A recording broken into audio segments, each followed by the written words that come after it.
صوبوں کو بااختیار بنانے میں جہاں دوسری جماعتوں کا کردار رہا، جمعیت علماء کا کردار بڑا واضح رہا ہے۔ اس میں لوگ توقع نہیں کر رہے تھے کہ ایک مذہبی جماعت اور اس کا منشور اس قدر ترقی پسند ہوگا۔ مولوی اور مذہب کے بارے میں تاثر یہ ہے کہ بڑے رجت پسند ہیں، یہ ترقی کی نظر نہیں رکھتے، لیکن میں دعوے سے کہتا ہوں کہ ملک کی ترقی کے حوالے سے جو تصور ہمارے اکابرین نے پیش کیا اور وہ تصور قرآن و حدیث کی روشنی میں پیش کیا، آج بھی پوری قوم کے لیے مشعل راہ ہے، اور آج بھی اس ملک کے اور اس وطن کے مستقبل کی ترقی کے لیے ایک بہترین راستہ ہے اور رہنما ہے، اور ہمیں اس تصورات پر بلوچستان جہاں پر پہاڑوں کے اندر سونا ہے، چاندی ہے، تانبا ہے، اس کے معدنیات سے ان کے پہاڑ بھرے ہوئے ہیں، وہاں گیس ہے، لیکن بلوچستان صوبے کو اپنے وسائل پر اختیار نہیں۔ صوبہ خیبر پختونخوا کے پہاڑ معدنیات کے وہ ذخیرے ہیں کہ پوری ایشیا کے ذخیرے ہمارے وزیرستان کے ذخائر کا مقابلہ نہیں کر سکتے۔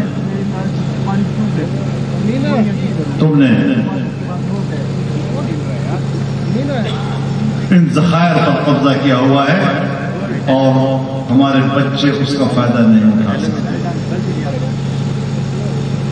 تھر کے علاقے میں اور چولستان کے علاقوں میں کوئلے اور گیس کے ذخائر ہیں، لیکن آج بھی تھر کا غریب بھوک اور پیاس سے مر رہا ہے، اس کے جانور مر رہے ہیں، اور روزانہ ان کی تصویریں آ رہی ہیں، پانی تک پینے کے لیے موجود نہیں ہے، اور زندہ لاشیں ہیں وہاں کے انسان جو اس دنیا میں آج بھی زندگی گزار رہے ہیں۔ یہ زندگی پاکستانی عوام کی کیوں بن رہی ہے؟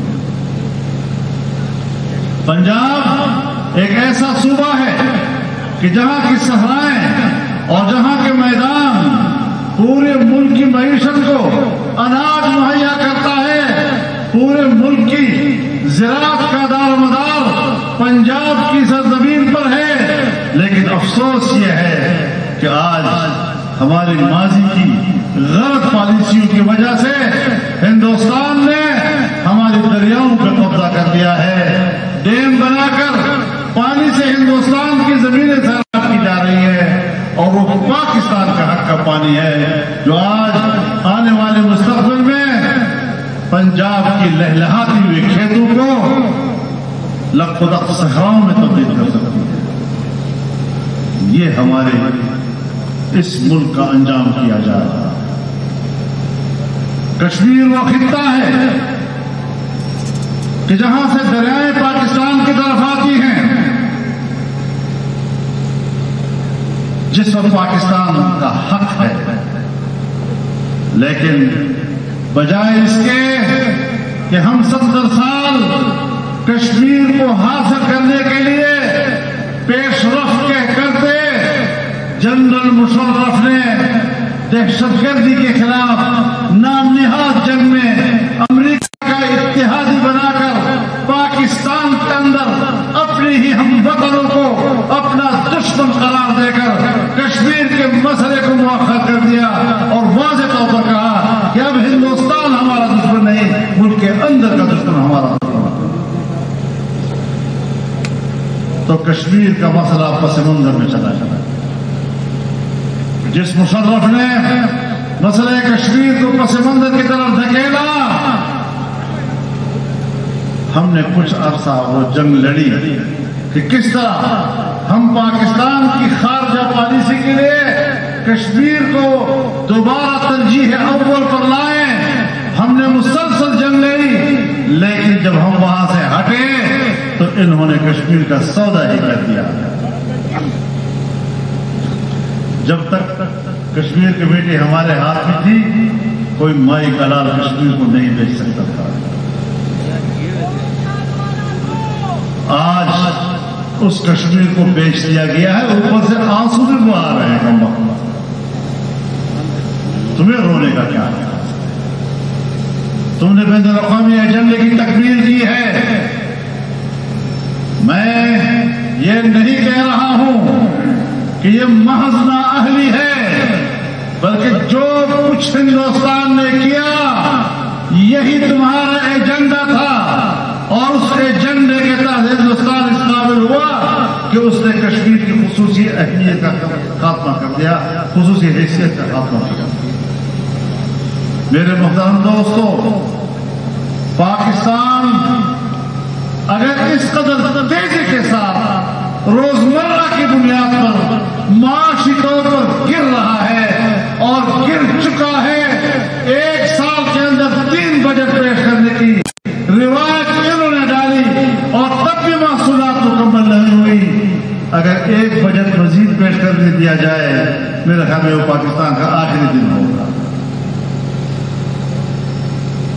اب میں اس کو محض نااہلی کہوں یا پاکستانی معیشت کا پٹا بٹانے کے لیے میں یہ ان کا ایجنڈا قرار دوں۔ یہ ایجنڈا بھی ہے جہاں پر بہت سے کام جو بظاہر بڑے معصومانہ غلطیوں کے انداز میں ہمیں نظر آ رہے ہیں، یہ ایک طویل ایجنڈا ہے جس کو پاکستان میں آج امپلیمنٹ کیا جا رہا ہے۔ اسرائیل کو تسلیم کرنے کی باتیں ہو رہی ہیں۔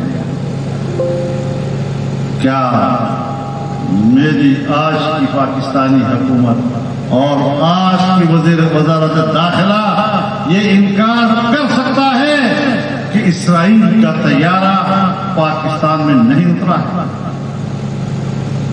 اور کیا خفیہ طریقے سے آ کر نہیں اترا ہے؟ اور کیا وزارت داخلہ کے ویب سائٹ پر اس کا نمبر موجود نہیں ہے؟ کب تک چھپاتے رہو گے اپنی خیانت چہرے کو؟ میں خامخواہ یہ نہیں کہہ رہا کہ یہاں یہودیوں کے لیے کون کام کر رہا ہے۔ ہم جانتے ہیں کہ تم نے اب تک کیا کیا ہے اور کیا کرتے جا رہے ہیں۔ آج آپ کی آزادی مارچ سے اگر سب سے زیادہ دنیا میں کوئی پریشان ہے تو وہ اسرائیل ہے، جو سمجھتا ہے کہ میں نے 40 سال تک جو سرمایہ کاری کی ہے یہاں ایشیا اور پاکستان کے اندر اسرائیل کو تسلیم کرنے کے لیے یہ آزادی مارچ اس پر پانی بہا دے گا۔ کیوں وہ پریشان ہو؟ یقیناً ہم نے آپ کے ایجنڈے کو شکست دی۔ آپ اس طرح غیر سنجیدہ اور عام جلسے میں نہیں آئے ہوئے۔ یہ آزادی مارچ ہی نہیں، یہ آنے والے مستقبل میں ایک انقلاب کی نوید دے رہا ہے۔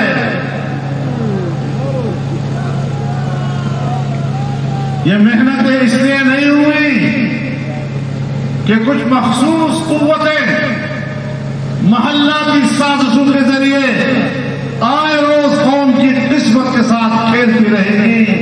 اب آنے والا مستقبل انشاءاللہ پاکستان کے عوام کا ہے اور پارلیمنٹ کی بالادستی کو تسلیم کرنے کے علاوہ اور کوئی راستہ باقی نہیں رہے۔ قائد قدم بڑھاؤ، قائد قدم بڑھاؤ، قائد ملت اسلامیہ مولانا فضل الرحمان۔